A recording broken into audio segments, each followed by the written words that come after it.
हमें मरना पसंद है लेकिन बीजेपी में जाना पसंद कभी नहीं हो सकता है। मर जाना कबूल है, उनके साथ जाना हमको कभी कबूल नहीं है। बिहार में खेला हो गया है, यानी कि महागठबंधन की सरकार अब गिर चुकी है। नीतीश कुमार ने राज्यपाल को अपना इस्तीफा दे दिया है। जब नीतीश कुमार इतना पलटी मारने में मास्टर डिग्री किए हुए हैं, तो अब विश्व के इतिहास में अगर किसी का नाम आएगा पलटी मारने में, तो माननीय मुख्यमंत्री नीतीश कुमार का आएगा कि ये लगातार 8वीं बार अब शपथ लेंगे मुख्यमंत्री पद पे। तो बिहार के जनता को कितना फायदा होने वाली है, क्या कहेंगे?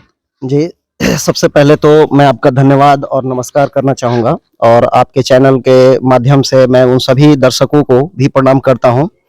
और बहुत अच्छी बात आपने कही, जो आपने बातें कही हैं वो बिल्कुल सही बात है कि हमारे जो नीतीश कुमार जी हैं, जिनका उपनाम एक पलटू राम के नाम से भी जाना जाता है, कहीं ना कहीं ये जो उपनाम दिया गया है उनको, ये बिल्कुल उन पर सटीक बैठता है ताकि खेला होवे। तो मैं ये कहना चाहता हूं और बहुत दुख से कहना चाहता हूं कि खेला ये इन पार्टियों के बीच नहीं हो रही है, खेला ये बिहार के जनता के साथ हो रही है और इसको बार बार दोहराया जा रहा है। और इस खेला से हमारे बिहार का और बिहार वासियों का इसका खामियाजा भुगतना पड़ेगा। कहीं ना कहीं इससे नुकसान हमारे पूरे बिहार वासियों को हुआ, बिहार की जनता का होगा। एक समय जब नीतीश कुमार जी बीजेपी छोड़कर आरजेडी में आए, तो उस समय बोले थे कि हमें मरना पसंद है लेकिन बीजेपी में जाना पसंद कभी नहीं हो सकता है। नीतीश ने अपनी नैतिकता और विश्वसनीयता दोनों गंवा चुके हैं ये अपने, और ये आज ही नहीं, ये कई वर्ष पहले ही इन्होंने ये दोनों चीजें गंवा दी थी।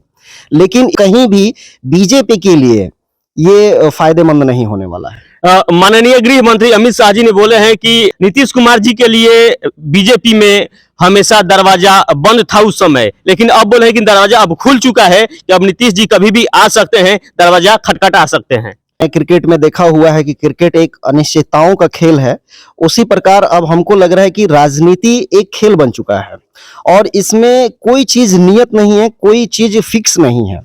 लेकिन ऐसा भी नहीं होना चाहिए कि आप अपने व्यक्तिगत फायदे के लिए आप कहीं भी किसी से जाके मिल जाए। आपका एक स्टैंडर्ड होना चाहिए, आपका एक नैतिक सिद्धांत होना चाहिए। उनको लग रहा है कि बार बार नीतीश जी को अपने पाले में बुला लेना, फिर उनको शपथ दिला देना, ये पता नहीं किस प्रकार की ये लोग भी राजनीति कर रहे हैं। एक राष्ट्रीय पार्टी और एक अंतरराष्ट्रीय पार्टी में बहुत बड़ा फर्क होता है और पता नहीं क्यों कि बार बार बीजेपी घुटने टेक दे रही है एक 45 विधायक के सामने वाले मुख्यमंत्री के सामने। हालांकि इससे कुछ बढ़ना बिगड़ना नहीं है।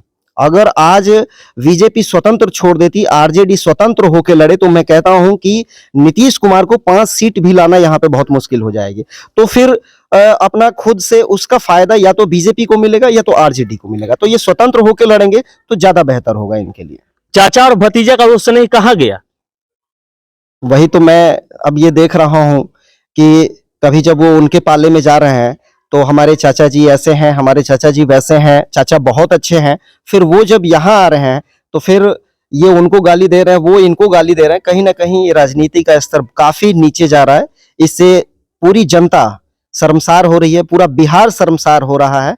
इस चीज का ख्याल बिहार के नेताओं को रखना चाहिए। बिहार के पूर्व उप मुख्यमंत्री जो कि सुशील कुमार मोदी बोल रहे हैं कि राजनीतिक में कोई किसी का दुश्मन नहीं है, सब किसी का हितैषी है। दुश्मनी परमानेंट नहीं होनी चाहिए। दोस्ती परमानेंट हो सकती है लेकिन दुश्मनी परमानेंट नहीं होती है। लेकिन ऐसा भी नहीं है कि आप कूदक के फिर उस पे चले जाएं, फिर उस डाल से उस पे चले आए। हर काम का एक तरीका होता है, एक सिद्धांत होता है। अपने सिद्धांत को अगर आप बरकरार रखते हैं तो कहीं ना कहीं विश्वसनीयता जो है वो। दोनों पार्टियों में क्या कितना हद तक फायदा है? आरजेडी की जो मंशा है या बीजेपी की जो मंशा है कि हमको सत्ता में बने रहना है, यही एक लालच जो है इन लोगों को और इनकी विश्वसनीयता को भी खत्म कर रही है। विश्वास दुख भी पहुंच रहा है बिहार वासियों को। तो अगर ये स्वतंत्र इंडिपेंडेंट, मैं तो